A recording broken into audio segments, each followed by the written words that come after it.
Hello there, Wildcats. Here's the final video update for the year 2020. I'll be sharing birthday greetings and some more adventures from Woodlands staff members. We'll also share another segment about Woodlands kids and their unique interests and abilities. Plus, I'm going to document the annual setup of the Woodlands salmon tank, and you might hear a shout out from your teacher too. Enjoy the show.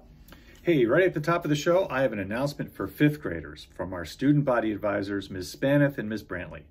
They say, hey, fifth graders, watch for information coming in January about our virtual ASB club.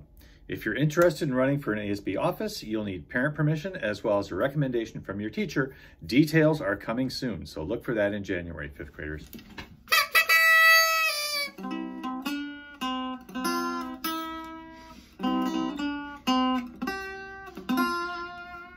Okay, it's time to celebrate Woodlands kids who are having birthdays over winter break.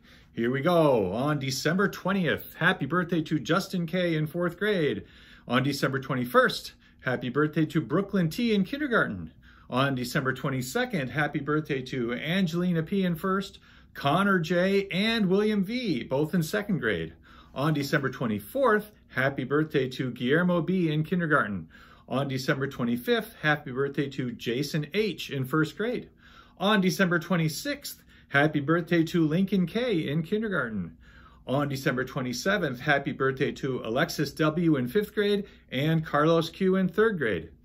December 28th, I want to wish a happy birthday to Yu Yang C. in 5th grade and Emma R. in 3rd. And finally, on December 31st, New Year's Eve, happy birthday to Emmett B. in kindergarten and Grayson B. in 2nd grade.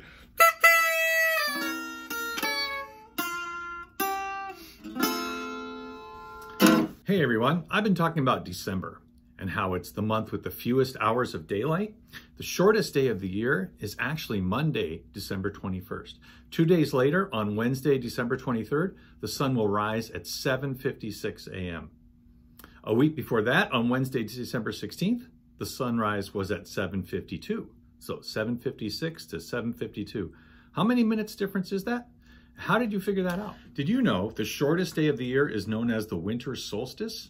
December 21st is when that usually happens. That's when it will be this year. And while it's winter up here in the northern hemisphere, it's going to be summer in the southern hemisphere, and they're having long days. So right now, people who live in Australia or New Zealand, South America, Southern Africa, they're having their summer, hot days, lots of daylight, shorter nights, okay? And then in June, July, and August, when it's warm here and we're having long days, they'll have their cold days and lots of night instead of lots of daytime.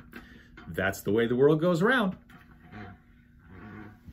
You'll remember that being unique means you are an original, one of a kind, with your own special talents and interests. Here's another Wildcats Are Unique video created by 2nd grade teacher Mrs. Basil and some of her students. Let's have a look.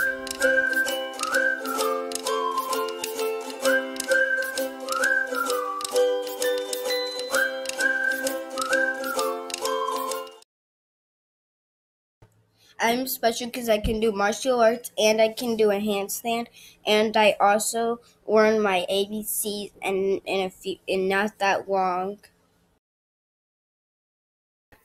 Hello, Wildcats. I am Nova Green.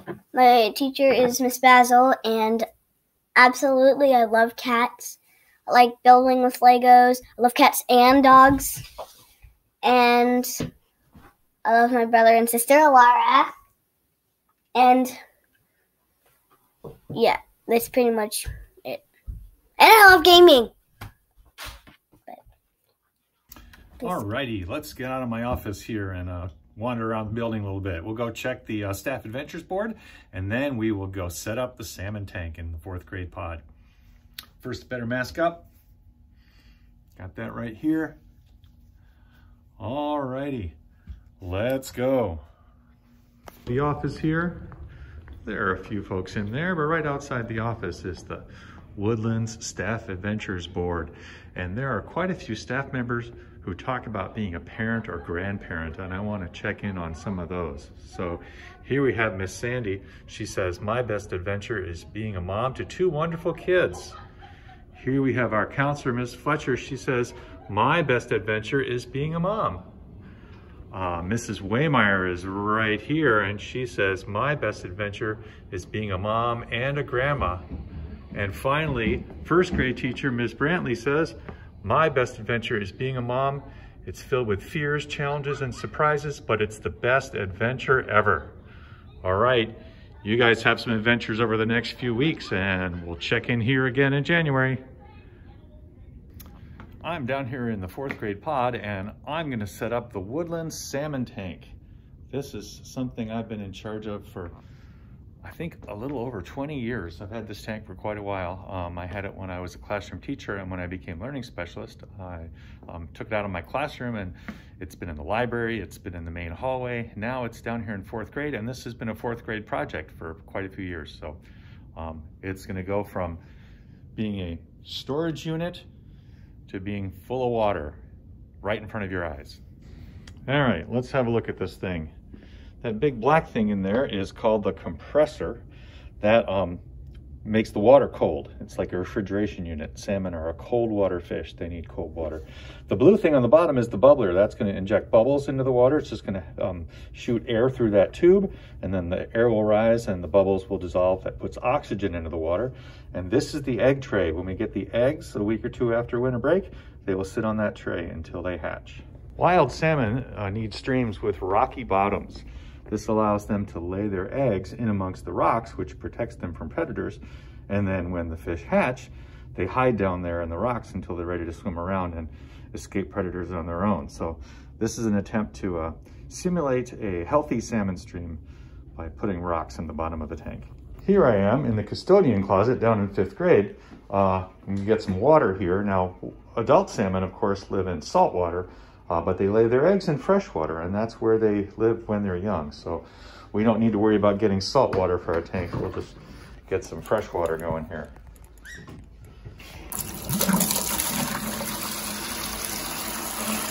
Probably going to take about 3 trips with 2 buckets to fill that tank all the way up.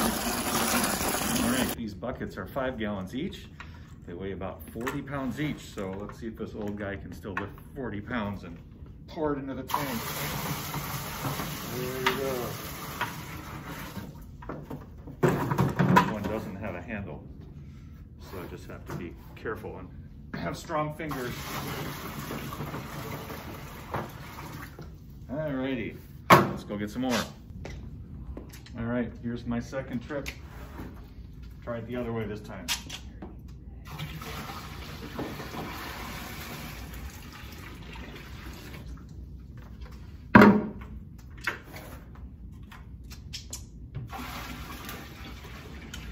The egg tray is trying to float. I held it down with rocks. Looks like we need 1 more bucket. Here we go. Let's see if this takes it to the top. That was only about 2/3 of a bucket. Here's another half. This should get us close. Perfect. When I turn on this power strip here, we should hear the compressor come on, and we should be able to see bubbles coming from the blue bubbler. There's the compressor. And look at the bubbles. All right, we're ready to go. Got a couple thermometers. One that's stuck to the glass and another one that's floating in there somewhere. This is to help us monitor the temperature in the tank. There's the floater right there. And then I'm gonna put this big piece of styrofoam over the top.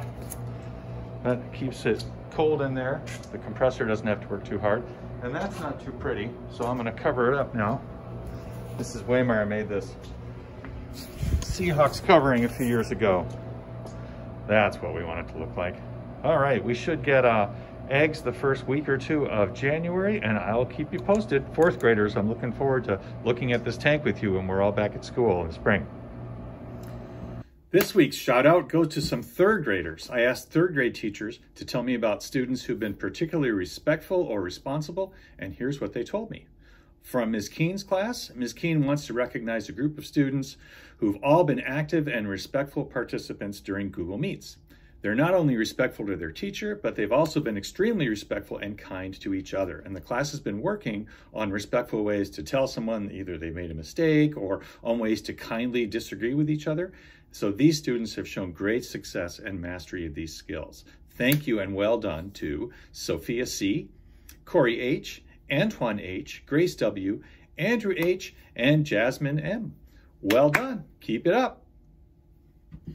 I also want to recognize some students from Ms. Irvin's class. Addison T. has been very respectful, responsible, and supportive during all of their Google Meets.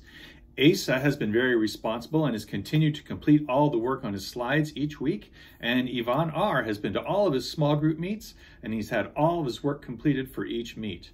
Well done. Also, from Ms. Irvin's class, Mrs. Kreifels wants to recognize DJ Purificacion. She says he has nearly perfect attendance, he works super hard, and he cares about his friends and group, and he always tries to do his best. Well done, all of you. Thank you for being respectful and responsible. And from Mrs. Hurst's class, she wants to congratulate Zane H., who has done an amazing job being respectful during Google Meets, as well as reaching out if he has any questions. Also from Mrs. Hurst's class, Mrs. Crawford wants to recognize Enzo L. She says he has nearly perfect attendance at Google Meets.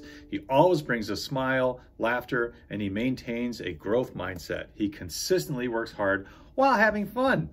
Congratulations, third graders. Thank you. Keep it up.